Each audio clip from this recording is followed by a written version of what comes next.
老师、各位同学，大家早安！这里是幸福森林广播电台，我是播报员4年5班实习老师江千惠。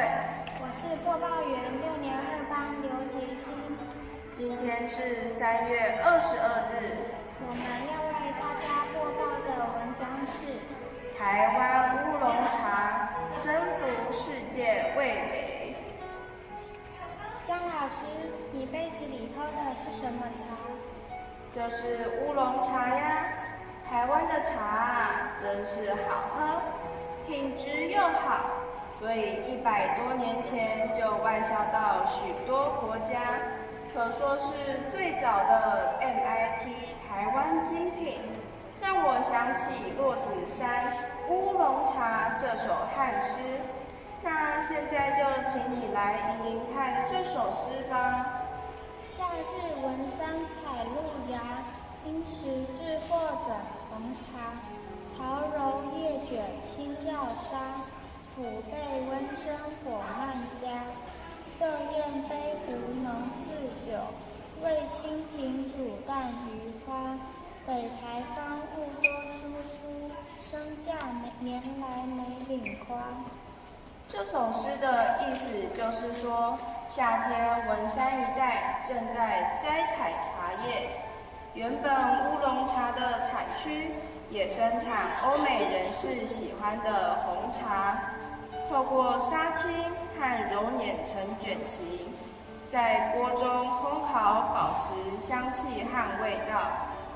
茶的颜色明亮，喝起来像酒一样浓醇。味道清香，就如同花香。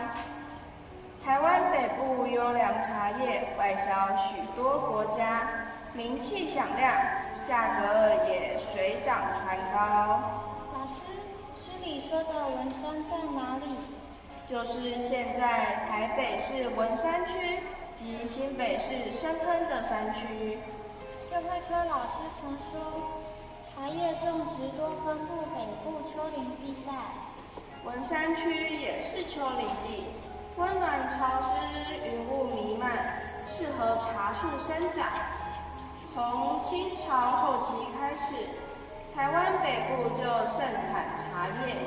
到了日治时期，除了生产乌龙茶，也有为了迎合西方人喜好而大量制作的红茶。制茶可不容易呢，要有品质好的茶叶，也要有好的制茶技术。之前校外教学到制茶厂参观，制茶师傅说，制茶有流程，也要有丰富的经验，依照每日天气条件稍微调整制茶方式，非常不容易。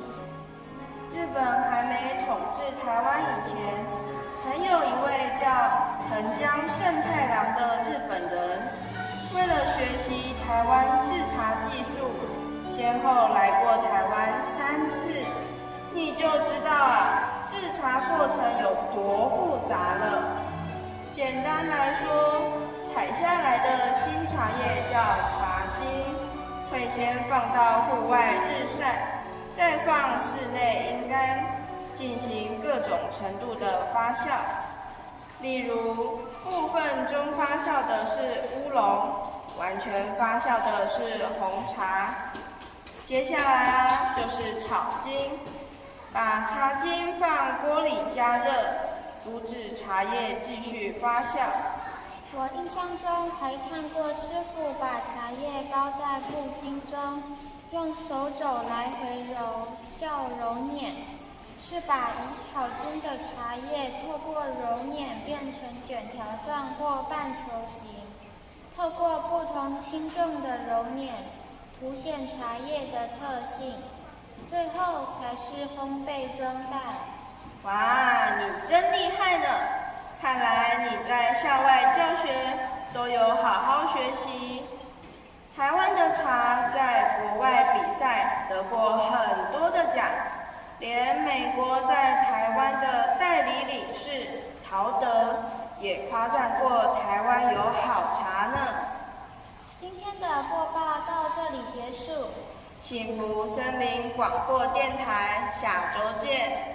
我是播报员6年2班刘杰欣。